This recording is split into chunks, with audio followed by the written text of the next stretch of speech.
বায়ুতে যে হিউমিডিটি থাকে, জলীয় বাষ্প থাকে, সেটাকে সংগ্রহ করে আমরা অনেকটা পরিমাণ উদ্ভিদ চাষ করতে পারি।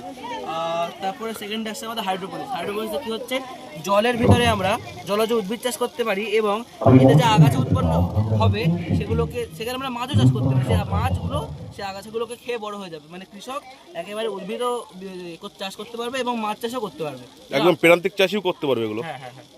আর তারপরে আছে আমাদের ভার্টিক্যাল ফার্মিং বা বতল ফার্মিং।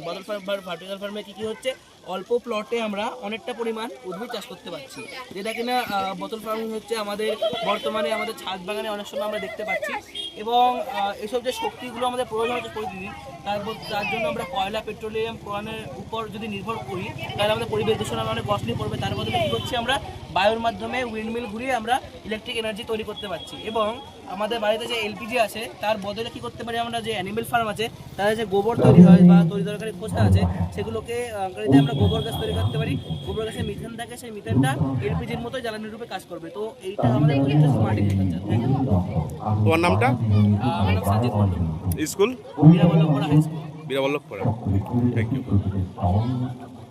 আমরা ভিডিওটা ছাড়বো কিন্তু ইউটিউবে।